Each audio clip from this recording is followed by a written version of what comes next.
Bonjour, je m'appelle Philippe Silberzan, bienvenue dans mon podcast Survivre et prospérer dans un monde de surprises.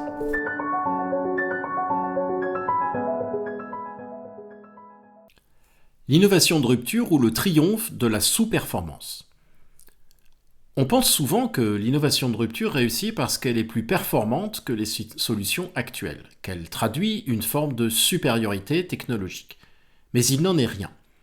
De façon sans doute paradoxale, elle réussit souvent alors qu'elle est inférieure en termes de performance. Mais il y a un mais. Imaginez votre calvaire si vous êtes un pionnier de l'automobile à la fin du 19e siècle. Les pannes à répétition, les pneus crevés, la difficulté de conduire une machine complexe sur des routes pas du tout adaptées. Et alors que vous êtes en panne, une nouvelle fois, garé tant bien que mal sur le côté d'une route boueuse, un cavalier passe et vous regarde d'un air narquois. Disposant d'une technologie fiable et performante, il sera, lui au moins, rentré chez lui dans quelques minutes pour se mettre au chaud. Mais alors pourquoi miser sur l'automobile si c'est pour subir les conséquences de ces piètres performances ? C'est en effet l'un des mystères de l'innovation de rupture. Contrairement à une croyance tenace, ces performances initiales sont très souvent inférieures à celles de la technologie dominante. Les premiers stylos à billes coulaient facilement. Les premiers appareils photo numériques avaient une résolution très faible, les premiers outils de traduction automatique comme Google Traduction donnaient des résultats médiocres qu'il fallait retravailler, etc.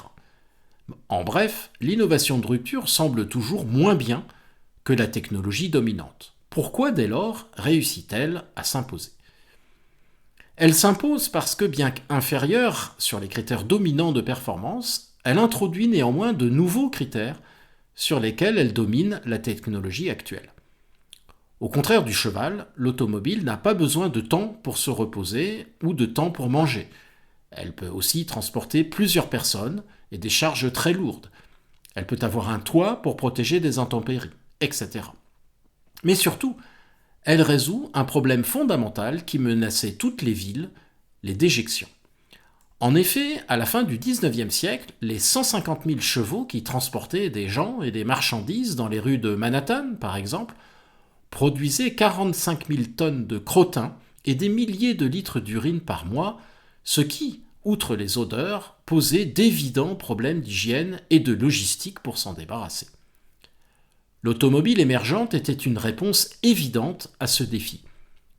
Son manque de fiabilité n'était pas un problème en ville car il y avait toujours un mécanicien à proximité. Résultat, dès 1915, le nombre de voitures dépassait celui des chevaux à New York et les visions dystopiques de montagnes de crottin et de rivières d'urine qui traumatisaient les autorités municipales étaient oubliées. Les performances inférieures de la technologie de rupture sur les critères existants expliquent pourquoi elle est souvent rejetée, et notamment par les acteurs en place. Le cavalier dans la campagne qui passe en rigolant. Les bonnes performances sur les critères nouveaux, pas de déjection, ouvrent de leur côté des possibilités d'usages nouveaux et par extension d'utilisateurs nouveaux, comme le transport dans la ville. Du point de vue de l'adoption, cela signifie deux choses. D'une part, le fait qu'il n'ait pas d'alternative explique pourquoi les nouveaux adoptants, ici les villes, peuvent se contenter d'une qualité médiocre sur le critère dominant, ici la fiabilité. Pour eux, c'est ça ou rien. L'automobile constitue donc pour les citadins et les autorités municipales une amélioration considérable de performance des transports. En revanche, dans les campagnes, l'automobile, par son manque de fiabilité et son inadaptation aux tâches agricoles, constitue au contraire une dégradation de leur expérience. Ils la refusent donc très logiquement. Comme je le rappelais dans un article précédent, il faudra attendre les années 40 pour que la version agricole de l'automobile, le tracteur, soit largement adoptée par les agriculteurs américains. Cela explique pourquoi les acteurs existants concluent que la technologie de rupture n'a pas d'intérêt pour eux. Ce faisant, ils la laissent alors à des nouveaux entrants qui basent leur développement, eux, sur les nouveaux critères. De façon fameuse, ce ne sont pas les fabricants de carrioles qui sont devenus fabricants d'automobiles. Il ne faut donc jamais juger une nouvelle technologie à l'aune de l'actuelle.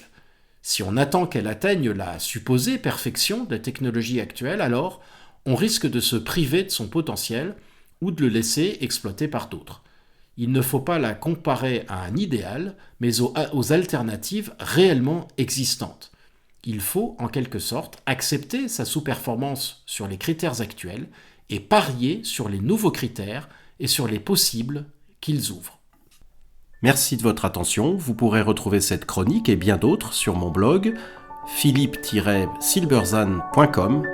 À bientôt.